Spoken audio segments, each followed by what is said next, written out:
Hello, everyone, and welcome to the Hyperthesis podcast for our episode 24 on some chaos theory. I'm Patrick. I'm Pheely. And I am Liam.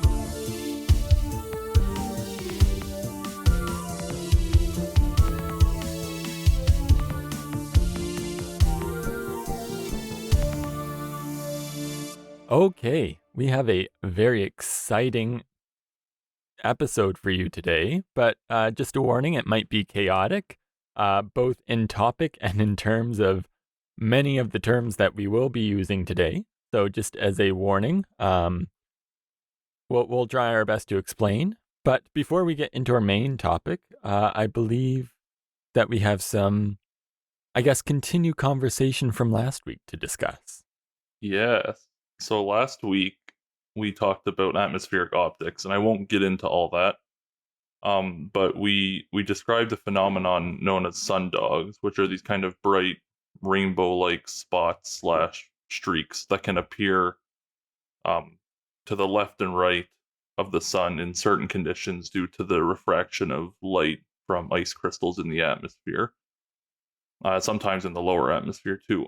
And me and Patrick talked about, I think I said that they're due to the refraction of light through hexagonal ice crystals, but then you also said that you thought it'd been recently shown that they were the refraction of light through cubic ice crystals. So it turns out that we made a mistake. They are in fact formed through the refraction of light through flat hexagonal ice crystals, and that kind of, there's this 22-degree halo we talked about, which is also formed through hexagonal ice crystals, but they're kind of column-shaped. So that explains why the sundogs appear on top of that. I think you were actually thinking of a different thing, which was pretty interesting and led me down this rabbit hole. Something, what's it called? Oh yeah, there's this type of halo that's super rare called Shiner's halo, or a 28-degree halo. Opposed to the 22-degree halo we talked about last time. And that involves cubic ice crystals, and I looked into this, and I had a hard time finding material discussing it. But after digging fairly deep, I found some of these lesser-known papers and some forums where people were actually talking about it. So I'll try and find a picture of one and post it. But they're pretty rare. I'll try and post to the Instagram page, I should say. So I'll try and summarize quickly the overall deal with this Shiner's, or this 28-degree halo, and what I learned about it, and actually what I learned about ice crystals as well from it. So most of these ice halo optical phenomena we see in the atmosphere are from hexagonal-shaped ice crystals, but there's all kinds of different ice crystals which can form in the atmosphere, it turns out, which cause other different things. So there's actually other rare types of halos. There's like a 9-degree, an 18-degree, a 20-degree, 23, 24, 35, which are, they've been recorded, and they kind of form due to these pyramidal shaped ice crystals. So they kind of look like these fancy gemstones, and they have all these different faces. They're not a trivial shape, I guess. So I found this 1983 publication titled Shiner's Halo, Evidence for Ice IC in the Atmosphere by the chemist Wally. I think that's how it's pronounced. And I'm not sure what the E stands for, unfortunately. But it's probably one of the first, or if not, it's one of the first papers which talks about this 28-degree halo and how it could possibly form.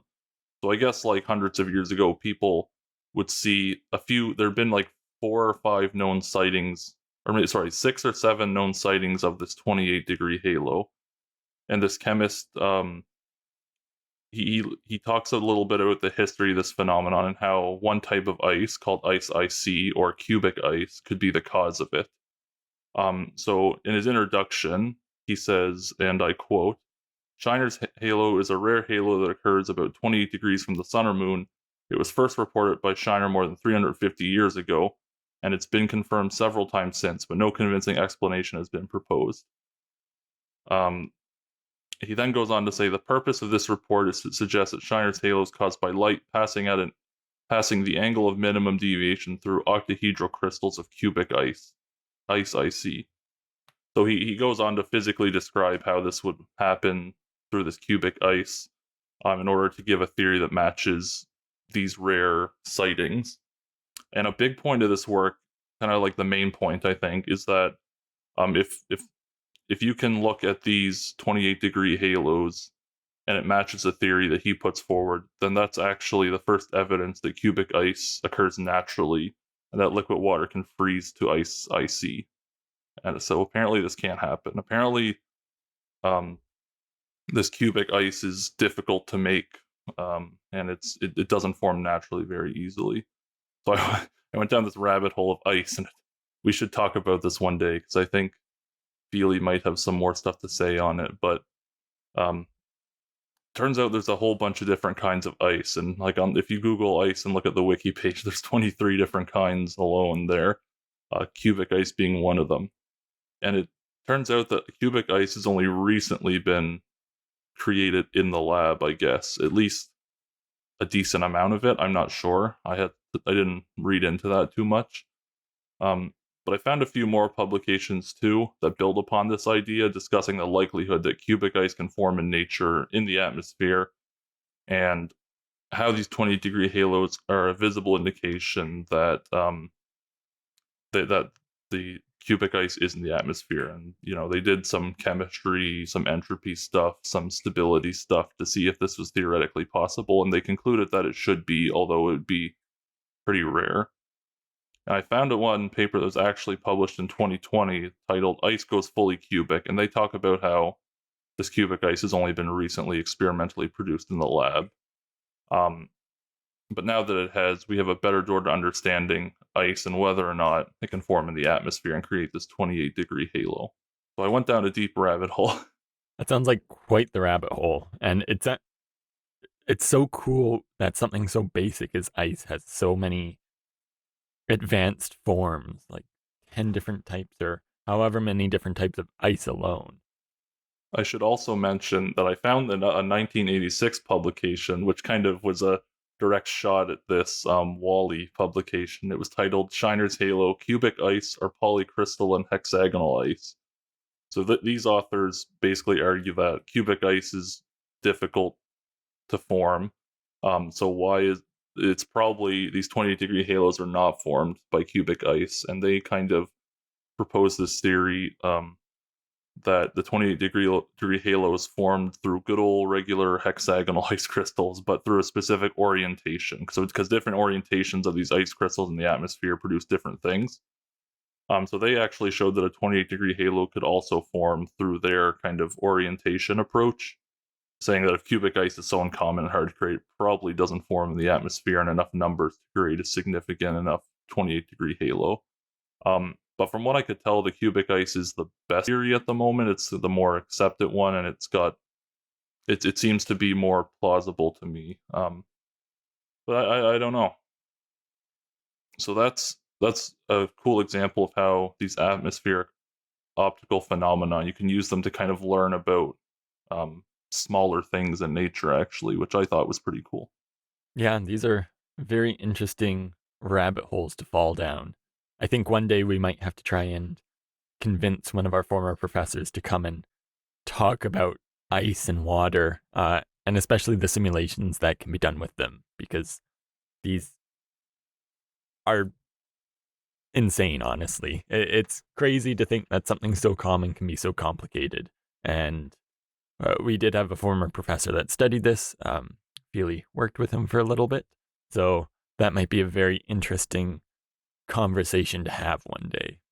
On to an interesting conversation for today is the topic of chaos theory. So there's a lot of talk about chaos, whether it's your house being a mess or going back to the beginning of the universe. But chaos theory is something that is, I guess, prevalent throughout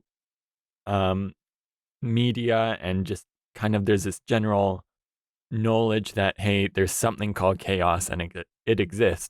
But it is something that's very prevalent in physics. I believe Liam has talked about it a few times in the past. And today we are going to be focusing on chaos.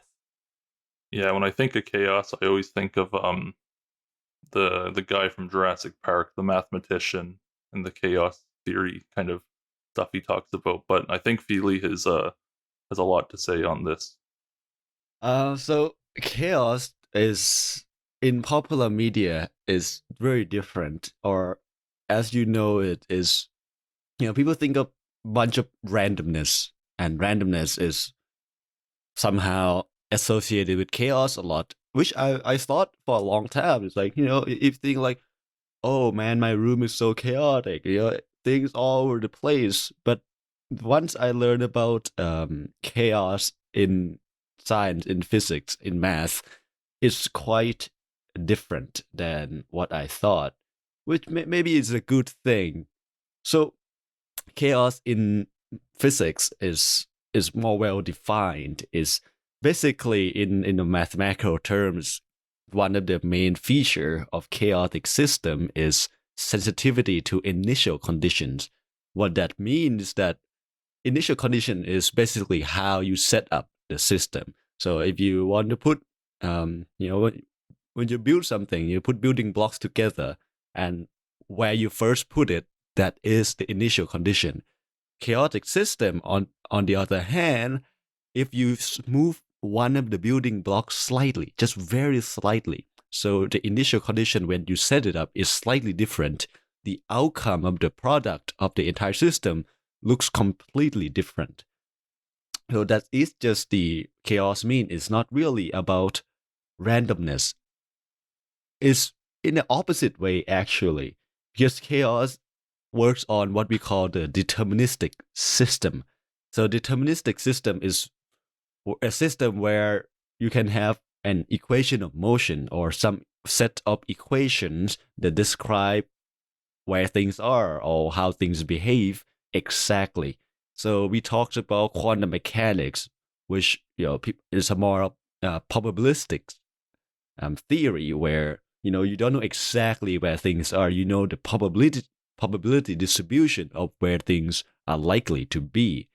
And chaos don't operate in the what they call the stochastic world. So probability it operates on deterministic world or deterministic systems.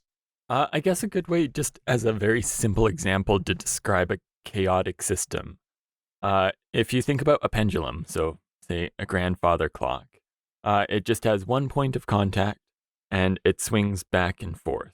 And it's so regular and so predictable that we use pendulums to measure time, such as in a grandfather clock. However, if you take that pendulum and add another pendulum to the end, and then try and swing it, it's almost impossible to predict how it will swing. And that in itself has become a chaotic system. So that's just something for you to visualize if you've ever seen a double pendulum, what a chaotic system kind of looks like in the real world. Chaotic system, yes, like Patrick said, as keyword, like the predictability. So chaotic system is very difficult to predict. It doesn't mean it's impossible to predict because some chaotic systems are, because it depends on how sensitive it is to the initial condition. If you know exactly to how it's set up, you can predict it because at the end of the day, it's a deterministic system. However, it's really challenging to acquire that information.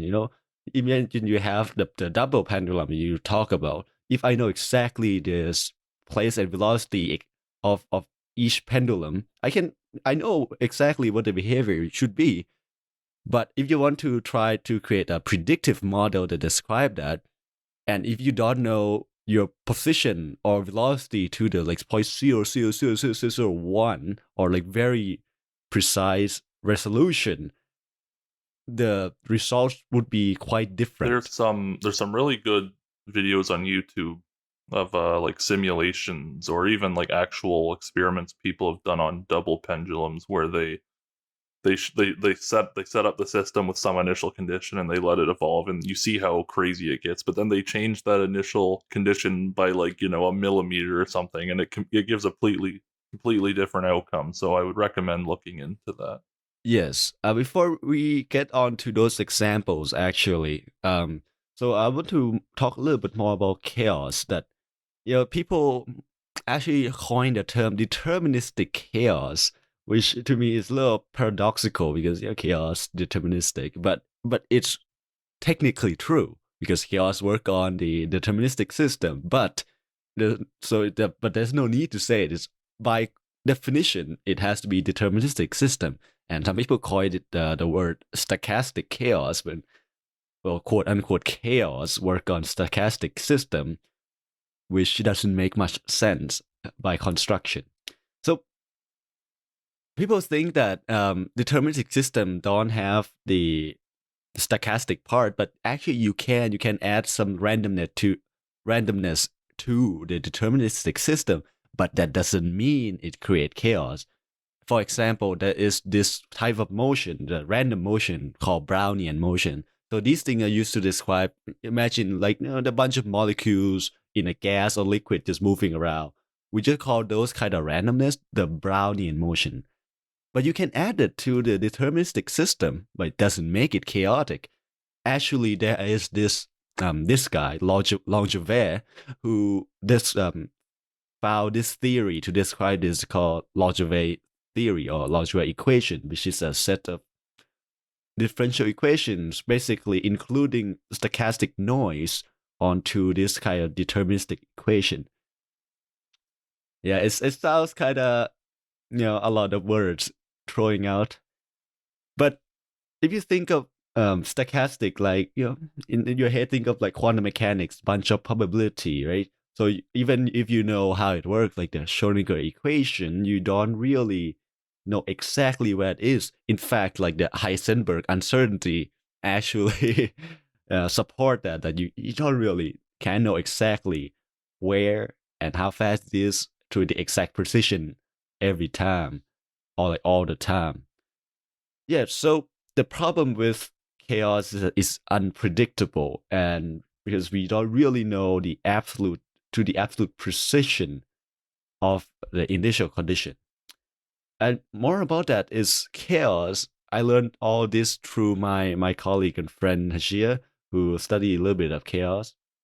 Oh, sorry, I didn't mean to interrupt. I have an interesting question about it's not the pilot wave theory, is it? It's the theory. It's the hidden variable theories in quantum mechanics, opposed to the Copenhagen interpretation. So, hidden variable theory is kind of the idea that instead of this probabilistic quantum mechanics, it's the idea that there's actually things going on at a very, very tiny scale which we can't measure, which if you knew those you could predict exactly how the system works.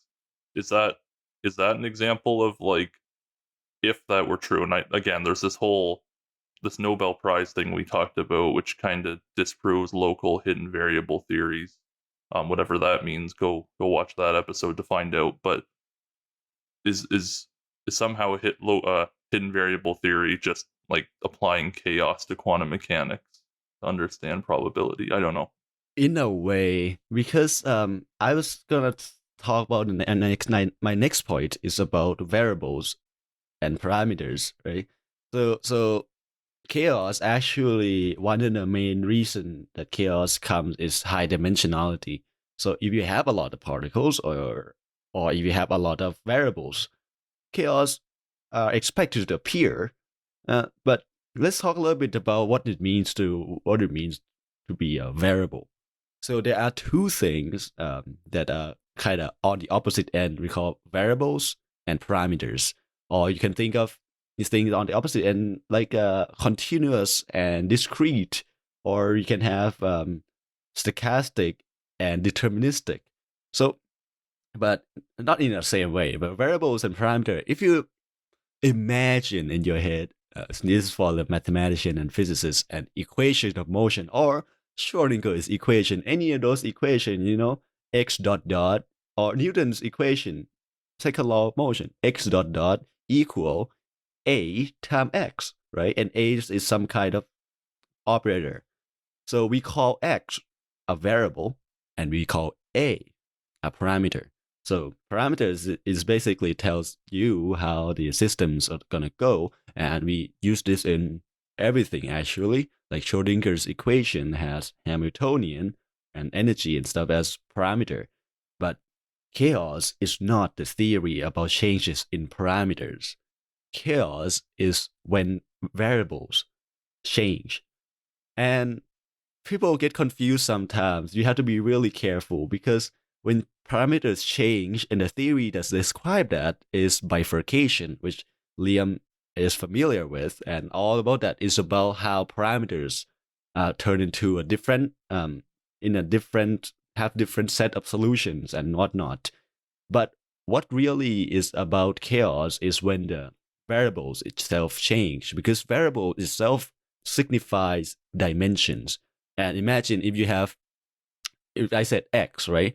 But that x, if I change the x into a vector of x and y, then I have higher dimension, or I can change that x into three-dimensional vector, x, y, z, add more dimensions to it. So bifurcations, the way I'm used to them, is in this theory called catastrophe theory, which is different than chaos theory, but people struggle with that. I get a lot of people asking me about chaos theory, and I'm like, oh, I don't know much about that. But bifurcations are typically your variables suddenly change discontinuously, but for a given parameter. And as you change that parameter, the location they bifurcate at. So if you have like one solution to an equation, it'll split into two suddenly somewhere. But then if you change that parameter, then that splitting will move position and it kind of shifts around. That's the way I'm used to talking about. So like the variables do change in a sense, but kind of based on parameters. So, well, I think is okay. Let me explain it differently. So small change in parameters create bifurcation. But for chaos, that small change in variable makes the system go very differently, right? So bifurcation is when you change parameters and system go wild. But chaos is when you change variables and system go wild. So I think this makes more sense. Here's like, our example for the chaotic system, like, oh, we move things a little bit, right? And that's not changing parameter, that's changing the variable. Yeah, I guess in like a double pendulum, the variable is like, your initial condition, you move it a little bit and things change, but the parameter would be like the length of the rods that are attached to the pendulum. You can change those, but that's not what you really care about in a double pendulum. Yes, yeah, and that would be changing parameters, and it may bifurcate. I don't know. I don't study catastrophe theory, but my point is, high dimensionality actually introduce chaos. If you think of, the phenomenon you hear a lot, think of the butterfly effect, right? You change this small thing, and 10,000 years later, oh my god, everything changed. But because it becomes like that, because we have so many particles, like so many dimensions, right? When you try to change one thing, that one thing affect two things, and two affect four, four, eight. It can go exponential like that, or not exponential. But imagine you change small thing that affects a lot of things, then that can create a lot of chaotic systems. But that's not very interesting because we know that high dimensions always usually have chaos anyways. What's interesting are those systems that have low dimensions but still have chaos. Like we talked about the double pendulum. The other one that's more common is the three body problem, is where, if you think of one body problem, what I mean by that, if you have a particle, a ball, or an object, you can describe it really well. And then if you have two body problem, you have two balls and attracted to each other, something like two planets. We can describe them very, very well too. Then we get to three balls or three planets, and then things get a little finicky because if one planet moves just a slightly bit, if I set up three planets in a triangle, good, whatever. But if I then give it some velocity, right? If I move one of the thing by a little bit, just a little bit, the outcome can be quite drastically different than what we expect, because this also exhibits some chaotic just because we add dimension to it. I always thought that was interesting because as an undergraduate, I always thought, why can't we like perfectly predict like we can predict very well the orbits of planets and stuff. But then once you get more moons and asteroids and whatever involved, I was always like, well, it's just Newton's laws. Can't you just throw it in a computer? And you can, but technically, like the chaos that adding each body, it just gets so computationally heavy that even though it's deterministic, like you don't know the initial conditions, and it's impossible on some level. You have to make lots of approximations and input new data all the time. So that's very interesting. Yeah, some of my friends were doing teaching assistant on this course that do like computer modeling, and one of the assignments was to the three body problem. But it's really difficult to grade because they have to give them the exact initial condition to the floating point of the computer, because if you move it a little bit, the trajectory they get will be different. And it's kind of funny that like every single number in your code has to match, so you have the same result. You get like 20 decimal points or something like that, something ridiculous. Yeah, because even like you have to be careful because computer has also like a floating point fluctuation. A little bit of coding where when you say a number is 1.000, it's not exactly that, right?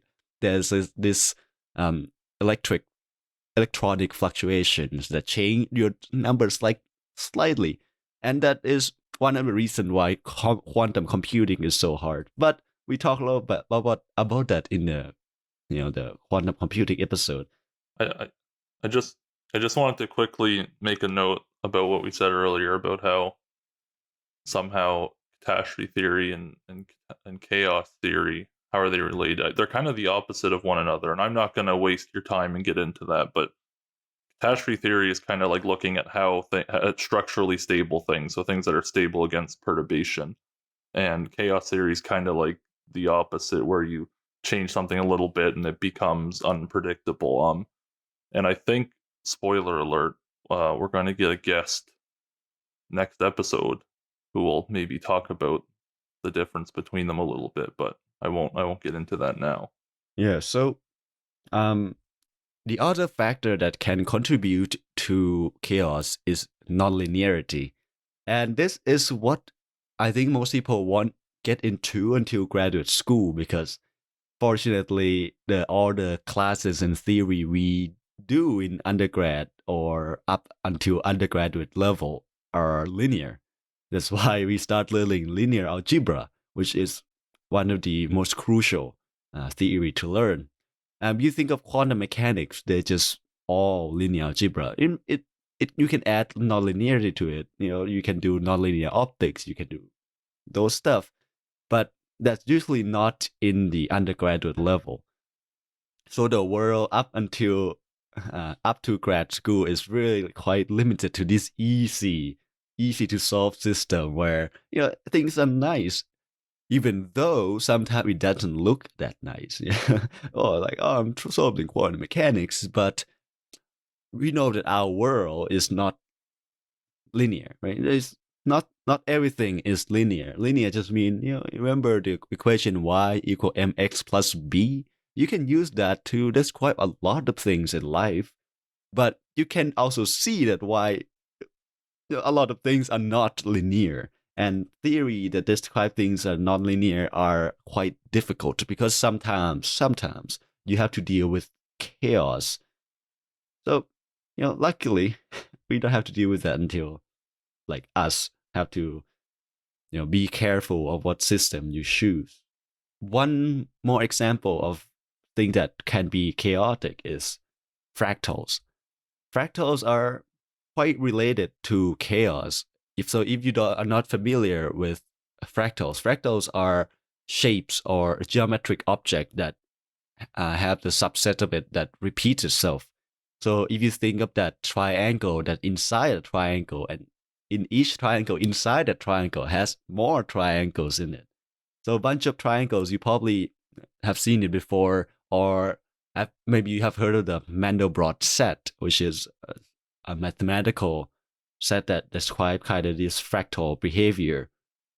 But if you think about it, if I draw that the triangles inside triangles fractal thing, if I pick one side of it, right? Let's call each side. and I slightly move the like slightly rotate one to the side by like 2 degrees, the entire fractals would look different, right? So a small change in one side, it's not much, change the entire scheme of the fractal. So this also come out of the fact that chaos come from this repetitive operations. If I say I'm gonna take this, I think there also this in business, some logistic equation do the same thing, where you keep applying the um, same equation. Anyway, you can keep applying the same operation to certain variables. So let's say I have this length, and this operation is to do something to this length by make it to triangle or something, and you apply that many times, like from 1 to 2 triangle to 3 triangle to 5 triangle to 10 to a million triangle, and that's the output. And if I change the input by a little bit, because you perform that operations over that thing many times, the output could be quite different. Excuse me, the logistics equation is kind of this recursive equation, and it's actually very much related to the Mandelbrot set, and bifurcations as well, which I think there's this really good Veritasium video on YouTube. I always talk about videos because I don't know. There's some really good people out there who make some really good videos where so there's this Veritasium video where he talks about the logistics equation and kind of bifurcations and how it's very much related to the Mandelbrot set and fractals. So to chaos in some sense, I guess. Yeah, because chaos is make it sound like Yeah. not what it is, right? Well, because to me, chaos is like I said, it's more about like the behavior of the system, not the results. People think of chaos more of the result of big fluctuations, right? But to me, it's a type is a type of behavior instead of what the results would look like. Because if you think of this one, another chaos thing is Lorentz attractor.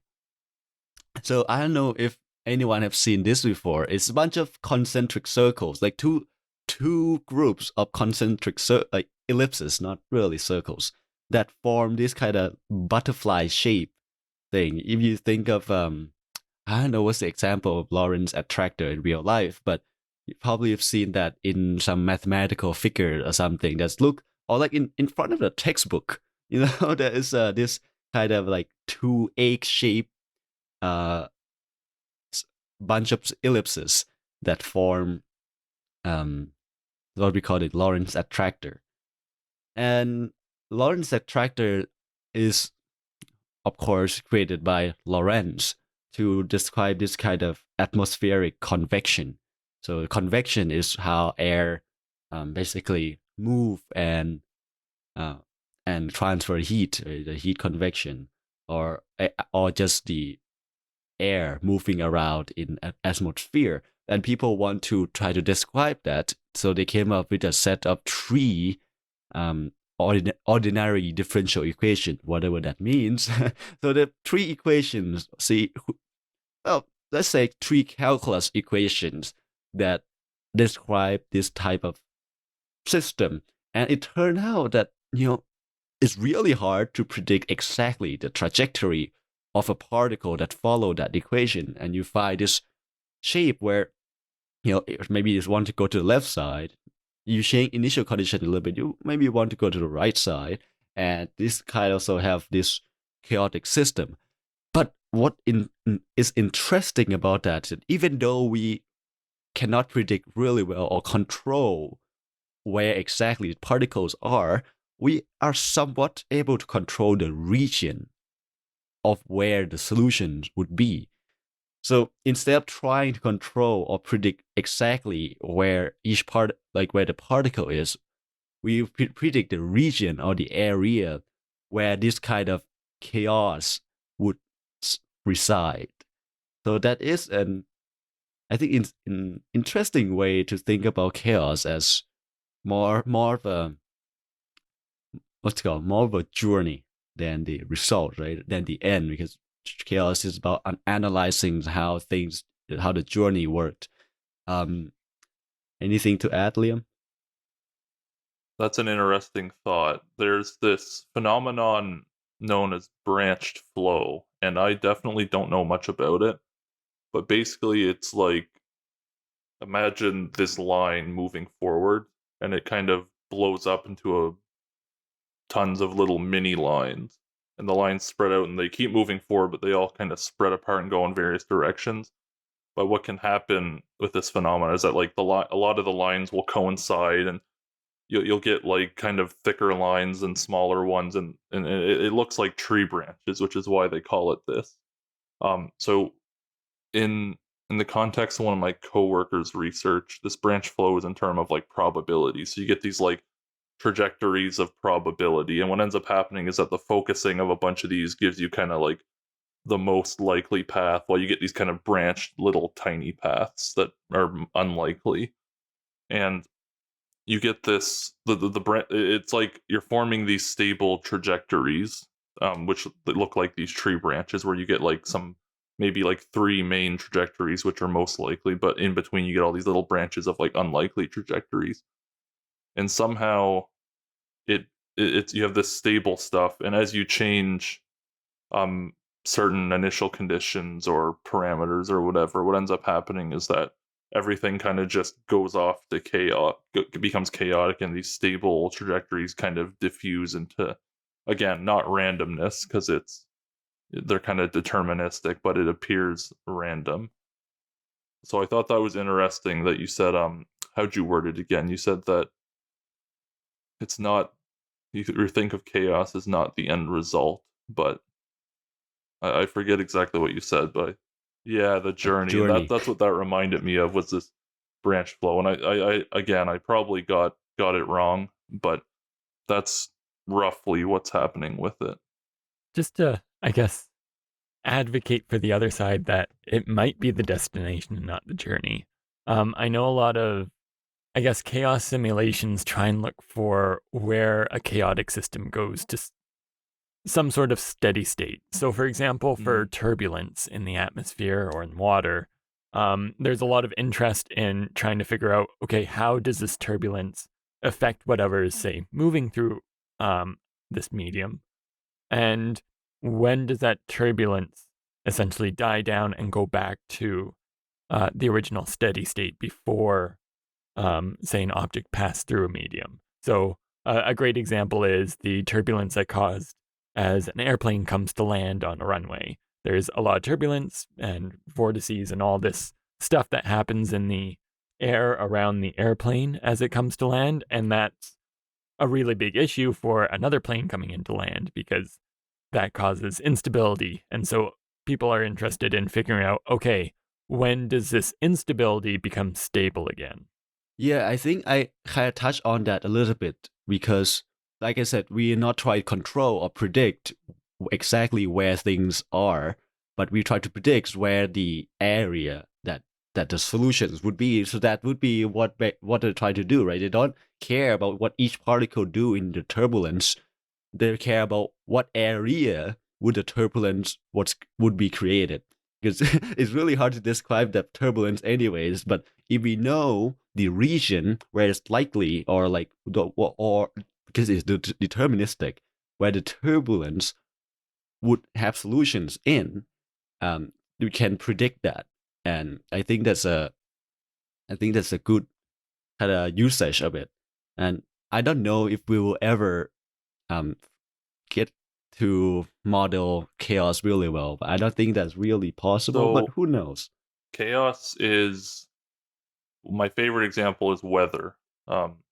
And weather is a very chaotic system because there's so many particles in the atmosphere, and there's so many different pressures and temperatures and humidity levels and all this stuff interacting with one another. And so it's very sensitive to initial conditions, and turbulence is also very important. And I think of like tornadoes and stuff, because tornadoes form, I'm no expert, but they form through, wind or something passing around an object, and then it creates a vortice, and somehow that vortice gets amplified via weather and pressure and temperature, and then you get this massive tornado, which can cause havoc, and hurricanes. I don't really know, but they're like bigger tornadoes, kind of. Um, but we've gotten pretty good at modeling the weather, even though it's chaotic. Like, I don't know, 50 years ago, you could maybe model the weather like a day in advance, semi accurately. But like today, we can get like a week in advance. And again, it's not perfect because you're never going to get perfect with a chaotic system, like you're saying. But we can model a week in advance, like fairly well. You can say on this day, it's going to be a high of 5 and a low of -2, and it's going to be rainy. And most of the time, it's like fairly accurate. So these meteorologists and these scientists who do this, they have these really good computers which are constantly taking in new data, and I think that's one key aspect of trying to model long-term chaotic systems is that you're always inputting new data that's coming in from the system on the spot, because again, it's so sensitive to initial conditions that if you just put in the initial condition and say, all right, let's let the equations evolve and see what happens, you're going to get something that's different. So you have to constantly kind of feed it new information so that your initial condition is like new initial conditions, I guess. Yeah, I think it's go back to the point of two things. The first, the high dimensionality, right? Like because they have so many things, and second is recursive actions, right? Because you basically what those models do is do the time evolution, and you apply time evolution operator many times, and you can see how small change can lead to big change if you keep applying the same thing. These same operations. And I think that is the essence of the key factor that create chaos. I want to touch upon how people quantify, like, if try to see if the system is chaotic or not. There is this quantity called Lyapunov exponent. So Lyapunov came up with it, obviously. So it's basically a number, almost like an index to see, like, I think if it's more than certain number, the system considered chaotic. It is a number that describes the sensitivity to initial condition. And the way it was described to me, I didn't know anything about it, but I asked my friend, and he was like, well, you can have bread dough and 2 almonds. I was like, what? Sure. So the way it works is, when you make bread, right? So you need bread dough, you fold it, you knead it, you fold it, you knead it, you fold it. So if I put 2 almonds in the bread dough, right? And I always measure the distance between the 2 almonds. So the initial condition is I put 2 almonds in the bread dough. Okay, whatever. That's initial condition. And then I start folding and kneading the bread dough. And every time I fold, and it's an operation, right? So the distance between 2 almonds change. So if I keep folded to the end, I bake it. So almonds gonna be in a certain distance from one another. But if I slightly change the initial condition, I move the almond a little bit at the beginning, and I do the same. I fold it again, and I bake it. The distance between those 2 almonds is gonna be completely different than the one I did before. And for that, the ratio of the distance between almonds for different conditions would be the well, it's not exactly that. There are some mathematical thing to it, but in essence, it's like the ratio of those distance, which we call the Lyapunov exponent. And if the ratio is a lot, right? So it is a large distance, large difference between if you change the distance a little bit, and then the almonds got really further apart, and then the system would be chaotic. That's a really neat like thought experiment / analogy. I actually really like that. One question I have, which you may or may not have an answer to, is that yeah, I always see people talk about these Lyapunov exponents as a measure of chaos, but they're not actually. It's not. This happens a lot in physics. So in fluid mechanics, you get something called like a Reynolds number, I believe, which measures how kind of turbulent or how laminar a flow is, and in chaos, it's Lyapunov exponent. But it's not like a very specific number where it just immediately becomes chaotic. There's kind of this intermediate region where it's a little bit chaotic and a little bit not chaotic. And I think that's a very interesting region where if your Lyapunov exponent is some value, it's not chaotic. If it's some value, it's obviously chaotic. But in between, there's kind of this intermediate region where it's a little bit of both. And what does that even mean? How does something a little bit chaotic and a little bit not? I don't know. I would say those stuff. Well, I don't know this well, but my guess, my onslaught would be that it kind of makes some sense because sometimes certain initial change in the initial condition doesn't make a big change. It depends on the operations you do, right? If you're folding in the x direction and you change stuff in y direction, why would it change the results by a lot? So it's about the degrees of freedom, I think. I don't know if people are familiar with this term, but sometimes systems are complicated, high dimension, but doesn't mean change in 1 degrees of freedom or in one direction would create this big change in the whole system. So maybe because certain things have high dimension and the way you change it doesn't necessarily create this chaotic behavior. But however, once you get to certain, you have enough dimensions or enough operations, it really becomes a big factor. But I'm not so sure about it. Maybe we have to correct it at some point. But so to conclude this a little bit is that chaos is one of the reasons we cannot decide human, or we cannot model to create humans. Imagine, because brains have so many neurons and connecting really high dimension. But think about this. When you sit, if I tell you to sit, right, every time you sit down is different, like slightly different every time. I've been telling people, like, sit the exact same way you just sat. They couldn't do it. Maybe the hand moved differently. Maybe the feet is slightly different. So there is this like chaotic, the unpredictability that comes with life and being chaos that come with it. But however, perhaps things will be different when we master these neural networks and machine learning things, because we have create this high dimension system that may perhaps exhibit some lifelike behavior. Because to me, one of the most important code in the history is called backpropagation, is how things learn in neural network. And because we can find a way to design this chaotic system that do something. So that's a food for thought. Well, this has certainly been a less chaotic discussion about chaos, with some really interesting ideas. I know personally I've had some code that's not machine learning related, but certainly seems chaotic in terms of its output. But yeah, it's interesting to think about the implications of chaos in terms of the advancements of AI and even humans ourselves. But moving on, in the interest of time, away from chaos, I'll tell you a couple ways in which you can reach us, especially if you have questions or if you want to come on an episode as a guest and talk about your area of research or interest.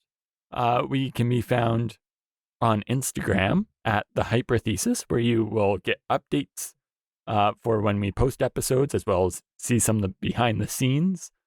We are also on Gmail, so you can find us hyperthesispodcast@gmail.com. We now have a YouTube channel. We are Hyperthesis Podcast. If you just search for that in YouTube, you'll be able to find us. We are currently in the process of uploading all our back catalog. So that's an excellent way to share our show and enjoy it yourself. If you would like to listen to our show otherwise on different podcasting platforms, we're based out of Anchor FM, and we're found on Spotify, Apple Podcasts, Google Podcasts, Amazon Music, and really wherever you get your podcasts. So if you have any questions or comments or any interest in the show, feel free to reach out to us. We have many different ways that you can reach us now, including YouTube, Instagram, and email. And also feel free to leave a review of our podcast wherever you listen to your podcast. So, moving on to the story to wrap things up for this episode, we've been talking about chaos a lot, and one very chaotic system that we are sure about the initial conditions for only one of these is the universe. So there are many different theories about how the universe began that go back thousands and thousands of years. It's probably as many theories as there are cultures and people on Earth. The ancient Greeks believed that everything was derived from chaos, which, instead of being this very interesting concept that we've discussed, was possibly a being that was kind of everywhere all at once, and was a type of void state. But there are other theories, like the Christians say that there was an abyss and then God created the earth. A fun t-shirt that you always see is, in the beginning, God said, and then it's followed by the Maxwell's equations. And those Maxwell's equations replace the word of light. Now, that is something that, despite the many disagreements that religion and science may have, they did get pretty right before we knew what happened in the very beginning. And that's to say that there was a lot of light, or rather, there was quite a lot of energy. So we don't exactly know how the universe began. We don't know what caused it. We don't know if it was caused. But we do know a couple things about the very close to the beginning. We know that the laws of physics that we know today broke down. Whatever laws we have today, they don't really apply at the very beginning of the universe. In fact, general relativity, which you know more about thanks to listening to one of our previous episodes, breaks the universe down at its very beginning stage into a singularity with infinite temperature and infinite density. Now, there's probably some other theories out there that describe the universe in alternate methods that don't follow general relativity, but we really don't know what happened in the instant that the universe began. But we do have some pretty good guesses as to what happened immediately after.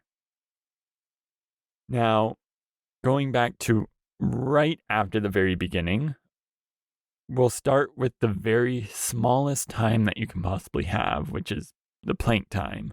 So this is about 10 to the negative 43 seconds. There's not really a good scale to compare that to. It's just a very, very short amount of time. And that's essentially the smallest time that we know of. We'll have to get into that more when we talk about quantum mechanics.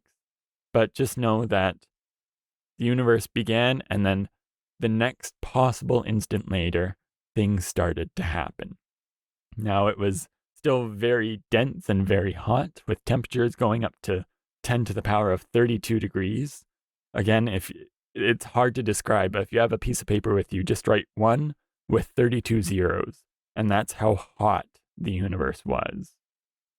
Now, I know sometimes as people in Canada, 32 degrees is too hot, so 10 to the power of 32 degrees is unimaginable. Now, at this time, this is known as the Planck epoch because the universe was 1 Planck time old, and it was also 1 Planck length, which is a very, very small length, about 1.6 times 10 to the negative 35 meters. That's much, much smaller than even the quarks that make up the protons in the atoms in our bodies and everywhere. So it's a very small length, but the universe, everything that we see, was contained within this very, very small size. Now, in this very dense, very hot, very early universe, all the forces were unified. So the 4 forces that we know of today are the strong nuclear force, the weak nuclear force, gravity, and the electromagnetic force.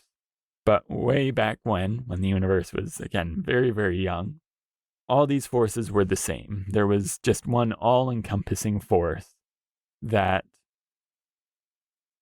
described everything. So again, we don't really have a physics model to describe that because gravity and quantum mechanics aren't really unified at this point. So maybe if we find a unified theory of gravity and quantum mechanics, we'll have a better idea of what this early universe looked like. But not much happened. It was almost in a stable state for, again, a very short amount of time, but given the age of the universe at this time, it may have seemed like an eternity. Now, at 10 to the negative 37 seconds, the universe truly began and it started to inflate. Now, this is a phase transition that occurred going from the stable state to the state of cosmic inflation, and the very hot, dense, but stable singularity began to exponentially grow. With this growth, everything started to spread out a bit more, and the temperature started to drop, losing about 100,000 degrees Kelvin in the process. And it really rapidly expanded to the point where the effects of quantum mechanics actually started to take effect. In particular, Heisenberg's uncertainty principle and some other effects that, again, we'll have to get into in a future episode, led to a very slight unevenness in the energy distribution of the universe. So it could have been all equally distributed, but because of these very tiny little quantum fluctuations, these different areas of density, or these initial conditions that were set out at the very beginning, would go on to have a very large effect on the actual structure of the universe that we know today.